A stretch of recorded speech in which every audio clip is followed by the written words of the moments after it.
উলামায়ে কেরাম অন্যকে পাহারাদার রেখে নিজে একটু আরামে যায়।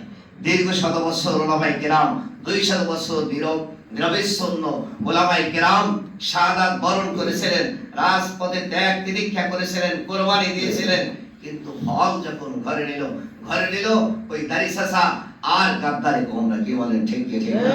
কিন্তু মনে রাখতে হবে, এবারও যত মানুষ দেশের স্বাধীনতার পরে এই পর্যন্ত ইসলামের জন্য জান প্রাণ দিয়েছে তারা হলো কওমি অঙ্গনের সন্তানেরা। ঠিক কি ঠিক না?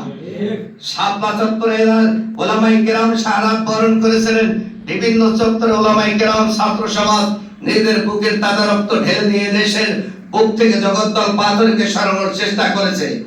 নতুন কিছু সুবিধাভোগী মানুষেরা সুযোগ নিয়েছে ঠিক, কিন্তু সুযোগ নেওয়ার সাথে সাথে আবার আরেক দল জগদ্দল পাথরে দেশের বুকে চেপে বসার ষড়যন্ত্র আসছে, যাতে করে আর সেই স্বাধীনতার বৈষম্য বিরোধী আন্দোলনের সুফল এদেশের সাধারণ মানুষ ভোগ করতে না পারে। সেই কুটিল ষড়যন্ত্র আজও চলছে। কে বলেন? ঠিক কি ঠিক না?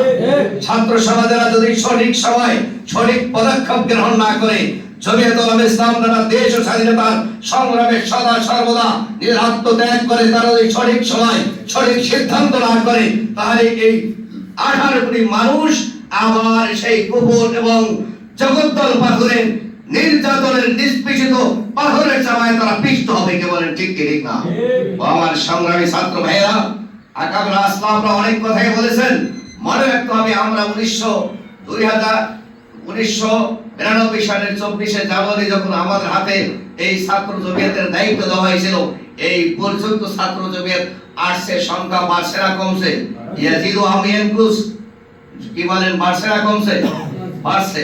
শত বাধা উপেক্ষা করে ছাত্র জমিয়ত তার অগ্রসর সামনের দিকে অগ্রসর হচ্ছে এবং প্রতিদিনই নতুন নেতৃত্ব সৃষ্টি হচ্ছে। কিন্তু দুঃখের বিষয় হলো একটা কাজে আমাদের মধ্যে আমাদের আদর্শ, যে আদর্শে আমরা আদর্শিত, সেই আদর্শ বাস্তবায়নের জন্য মাদ্রাসা থেকে যখন আমরা ফারিগ হই, এরপরে আমার কর্মসূচি আমি ভুলে যাই। ঠিক কথা, নদীর বুকে হাত দিয়ে দেখেন, আমাদের সাথ থেকে আজকে 1992